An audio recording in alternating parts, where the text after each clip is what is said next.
This week on the Taking 20 podcast. But primarily, I think they're important because they show the viewer that there's more to life after a big adventure ends. And what are RPG campaigns but big damn adventures?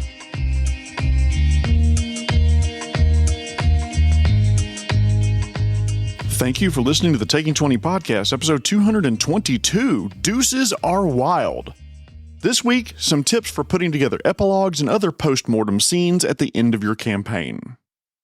I want to thank this week's sponsor, air conditioners. The air conditioner in my house recently failed during a heat wave, and let me tell you, that was not cool. We have a coffee, ko-fi.com/taking20podcast. If you enjoy this podcast, please consider making a one-time donation to keep it alive. Even as little as $5 helps. We've received 2 donations this year, and thank you Tommy and Bobby very much for your gifts, but I'm kind of hoping others will donate as well to help offset some of these costs, so please donate if you can. People generally love happily ever after. The story ends and the assumption is that the protagonists live a happy life, free of the difficulties that they experienced up to that point. But what does that mean for your characters or your game? If you wanted to give players a vision into what their characters will be like after the end of the adventure, how do you do that? One way is by giving the characters an epilogue scene. For the purposes of this episode, I'll say the RPG epilogues are just the scenes at the end of an adventure or campaign. It serves as a comment or conclusion to what happened during the adventure. If you've seen Lord of the Rings movie Return of the King, epilogues are like, the last hour of the movie? The ring is destroyed and Sauron's defeated. Now what? Rescued by eagles, the Fellowship reunites in Gondor, Aragorn is crowned, you bow to no one, the hobbits return to the Shire, Sam marries Rosie, and good on you, young man, shoot your shot. Bilbo and Frodo depart for the Undying Lands to the west. There are some others in the books, but most of my listeners have at least seen the trilogy, so for brevity's sake, let's just stick with this list. Every one of those scenes could be considered an epilogue to the main story. Why were they included in both the novel and the films, or one or the other? Couldn't the movie be about an hour shorter without them? Absolutely. But I think they're included because over the course of 13 hours, or however long the extended trilogy is, we've grown attached to these characters. We have emotionally bought into their lives and happiness, and we want to know that they're going to be okay. But primarily, I think they're important because they show the viewer that there's more to life after a big adventure ends. And what are RPG campaigns but big damn adventures? Epilogues have their place in campaigns, but it's not for every campaign you ever run. Short campaigns aren't really suitable for one or more major epilogue scenes. Let's face it, if your entire campaign is 3 sessions long, that's not a lot of time to invest in a character.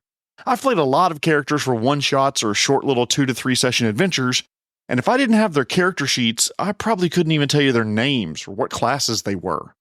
In short campaigns, you probably don't need an epilogue at all, or if you do, it's not much more than a sentence per character and you're done. The good news is that if your game is roleplay light or roleplay non-existent, you probably don't even need extended epilogues for your game. I GM for one group who are there for the dice rolls, the exciting battles, and horrible jokes.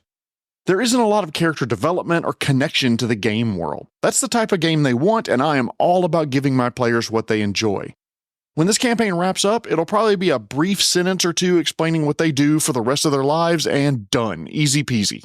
However, if you're running a game that's more akin to Critical Role, where character motivations and backstories are tightly integrated with the game, characters grow and change or descend into a destructive pattern, then there's a pretty good chance that your players are going to want to know what happened to Bartleby the cleric, Dion the swashbuckler, and Grak-Thaw the kobold sorcerer after the curtain falls and the French fin is shown in delicate script on the campaign. Did Bartleby reestablish faith in the inheritor goddess? Did Dion ever become a captain? Did Grak-Thaw set up that school in the doldrums section of the city? Was the city of Thistleton saved from the mob influence that had spread during the adventure? Epilogues are a way you can show the party what the results of their actions were, and that's my first tip for you. Focus on the characters' actions and their impacts, both big and small. Show them how their actions change the fate of a nation, an empire, or maybe even an entire plane of existence.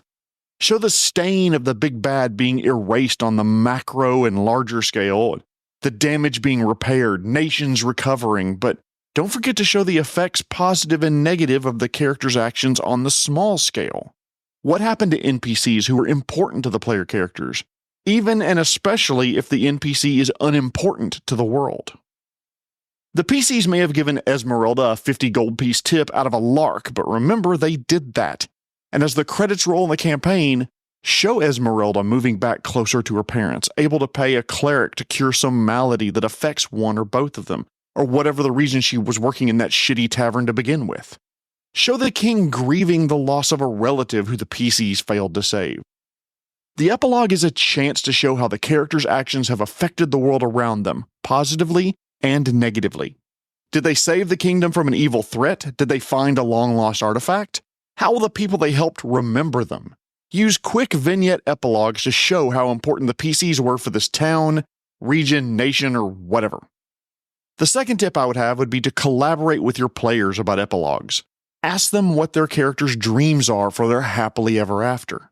Do they want to open a tavern or shop of their own? Do they want to return to their family, take up the sword on the next quest? Or does the player feel like a fitting ending would be for the character to wander to the west, leaving what happens to them a giant unknown? Especially in roleplay heavy games, your players are likely have thought about what the end looks like for their characters. Get their ideas. Ask them what they think that character would be doing in a year, 5 years, or 20 years after the adventure ends. Generally, work with them to write an epilogue that supports their choices for their character. One of the reasons you should collaborate with your characters, by the way, is that you should treat the characters with care. Epilogues can have a good or a bad outcome, but be careful writing negative postmortems if you don't have mature players. It can result in hurt feelings. Your epilogue can plant the seeds for future adventures, though. If you're planning to run another campaign with the same group, you can use the epilogue to introduce the plot hooks and foreshadow future events. Remember the early days of the Marvel Cinematic Universe where Tony Stark comes home to see Nick Fury sitting in his house to talk about the Avengers Initiative? Or when the Hammer Mjolnir was sitting in the New Mexico desert? Those brief scenes hinted that the universe was bigger than what they've already shown. There were other stories to tell and more work to be done by our heroes. To further illustrate these last 2 points, years ago I was running a rogue in a campaign and the DM at the time wanted to write some epilogues for our characters. I mentioned that my rogue was probably interested in becoming head of the Thieves Guild after the campaign was over. We ended the campaign at a relatively high level, so that's a fairly realistic goal for my character. The DM wrote all the characters' epilogues, but when it came to mine, he said that my character became head of the Thieves Guild. Yay! And was found 2 years later on the beach with his tongue cut out and mysterious runes carved into his skin. That kind of caught me by surprise a bit, but I've been gaming a long time, so it really didn't bother me all that much. If he had done that to a player with less experience, it easily could have become a point of contention between the two people. Later on, it was revealed that my character's murder was the catalyst to kick off the next campaign, and I understood exactly why he had done that to my character in an epilogue. He and I are different DMs, and I'd probably give the player a heads up that the character's epilogue would dovetail into the next campaign, but believe me, no harm, no foul, and I still play in that DM's games and love them. That epilogue both showed the danger that was still in the world and planted the seed for the next campaign. As you're thinking about these epilogues, a good tip is to identify opportunities to show where the characters developed. This wrap-up scene is a good time to reflect on how the characters have grown and changed over the course of the campaign. What challenges did they overcome? What lessons did they learn? Highlight the outcome of these growth moments in the epilogue. If you have the time and the will, consider using different media to tell an epilogue tale. If you have the talent from this front, I don't, but I really hope that you do, the epilogue can be told in poetry or art or drawings or even songs. Hell, interpretive dance if you want to go that route. Personally, I'll stick with good old storytelling. Given my improv and RPG background, that's where the majority of my talent lies, so I'm going to stick with that, thank you very much. But if you can draw, sing, or write poetry, do that too. My last general tip is the most important one. Have fun. The epilogue is a chance to celebrate the end of a successful campaign and to start thinking about the next one. I think a great way to learn is through examples, and I want to pull one very similar to a campaign I finished a few years ago. I found the epilogue I had written in collaboration with the player, and I really wish she was available to record her lines because she had a wonderful voice, so you're just going to have to deal with who I could find. The epilogue went like this. Corella, you return to the Merchants Guild with the head of Sir Leopold Stormbringer and toss it onto the table in the middle of the conclave meeting. All conversation ceases as the gathered mass of guild members stare at you in shock. With eyes pointed directly at Balthazar, you say, "Delivered, as promised. Now give me what's mine." Balthazar picks up the head with both hands and stares into the lifeless eyes of the Butcher of Balmora, hiding in plain sight as a city noble, the man responsible for the death of his only child. He looks at you and smiles and says, "A very small price to pay for revenge." "Thank you, my dear. The seat is yours." There's a scraping sound as he slides the chair away from the table. He removes his conclave pin and attaches it to your cloak with a smile resembling that of a relieved man and a proud father. He steps back, bows, and returns to sit with the other guild members. Corella briefly looks at the pin, smiles, takes her place in the chair that was vacated for her. She looks around the table and says, "Now then, where were we?" That was an epilogue for one particular character and one particular campaign that I ran, and it tries to set the scene for the future of that particular character. Now, I want to leave you with a couple of tips for when you get really, really good at this. Writing epilogues is like anything else. Practice it and you get better at it. And as you get better, you can treat tips and rules as more guidelines than hard and fast steps to follow. In those cases, consider doing one or both of these things. First, remember epilogues can take multiple forms. I've seen DMs and players collaborate to tell what happens to the character the rest of their life, whether that's another 5 years or 500. Some players want to tell their characters the entire life story, or at least an overview of it, wrapping everything up for this character in a nice, neat little bow. Some players, though, only want to reveal what happens right after the end. They only describe what happens in the immediate aftermath and prefer an epilogue where you leave room for interpretation. Tell the post-adventure stories, but maybe don't tie everything up in that neat bow. Leave it ambiguous. The character is standing on the dock before the ship leaving for another continent. They look at the ship and then turn back to look at the city. Is it for the last time, or do they rethink their direction and stay in the city? They achieve everything they want and have a peaceful life set out before them, but they hesitate in front of their old armor or spellbook or other item that they used a lot while adventuring. You can even have an epilogue for a character who has passed away. You can show them entering the afterlife and what happens in your world after death, or you can even show what happens to their friends and loved ones after the character is gone. Most importantly about this tip is that you can mix and match with some epilogues covering entire lives, some after their deaths, some just the next few days, or just anything in between. I will say YouTuber Jenny D has a great video on this topic she released about a year ago. I'll put a link in the description of the episode, and if you're watching on YouTube, it's up in the corner. Another advanced tip is to use evocative language. In other words, use vivid descriptions that tickle all the senses, making it easier for your players to get caught up in the epilogue you're describing. Use details that create a strong emotional impression with your words. Help the players feel the joy of victory, the pain of loss, or the bittersweet taste of a hard-won peace. Evocative descriptions can feel a bit wordy sometimes, but they can be extremely powerful if your group is bought into the story and really want to know what happens next. Sometimes all it takes is thinking about an additional adjective or adverb to throw into the epilogue, or maybe a good metaphor or simile. Imagine a character's dream is to take over a forgotten library and grow it into the source of knowledge that's open to all. What if the epilogue sounded like, the scene shifts into what used to be called Tammany's Tomes, but now has a new sign, Lahaba's Library. The once squat stone building has expanded into a second floor, and what used to be a sparse, empty, unloved space has become a treasure trove of literature and formerly lost lore. Sunlight beams through clean, colorful windows, and comfortable seating is available for visitors to delight in the smell of paper, papyrus, and leather. As I mentioned in episode 189, here's where AI can really provide you a solid assist. Put in a few descriptors to the AI text generator of your choice and let it create a more descriptive and evocative version of what you write. As important as creating the epilogues is, though, how you reveal them is just as important. My general MO is that I will gather players' attention one last time and set the tone. What that tone is can be entirely up to you.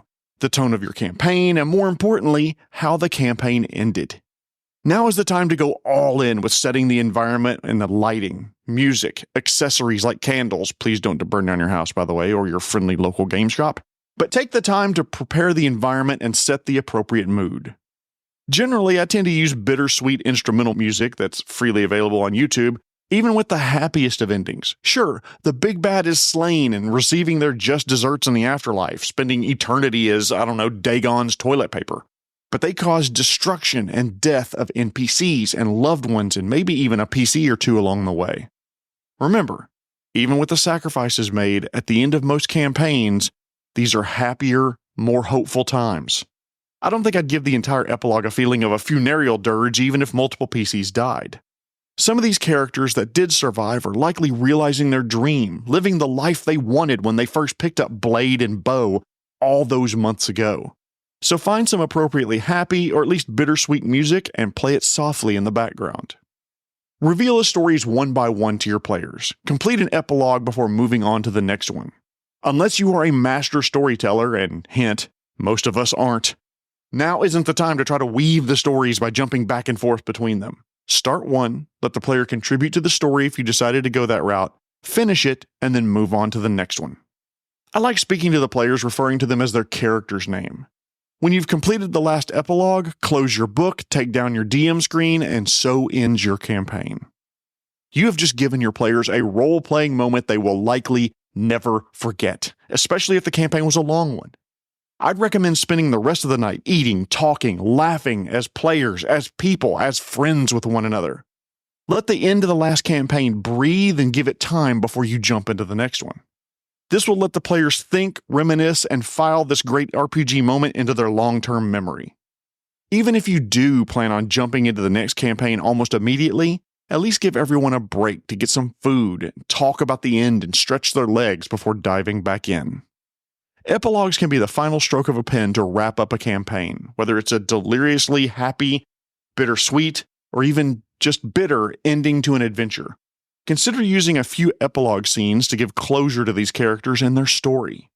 Collaborate with your players to create these ending scenes, treat the characters in the story with respect, show where the characters grew or what the character did throughout the adventure, maybe set the stage for the next campaign, and I'd be willing to bet that you and your players would have fun doing it.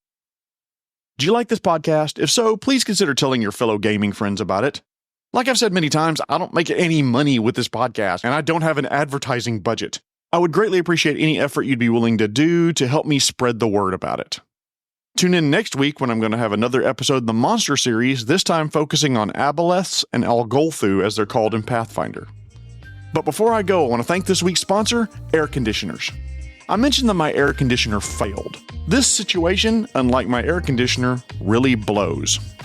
This has been episode 222, talking about tips for handling epilogues. My name is Jeremy Shelley, and I hope that your next game is your best game. The Taking 20 podcast is a Publishing Cube media production. Copyright 2024. References to game system content are copyright their respective publishers.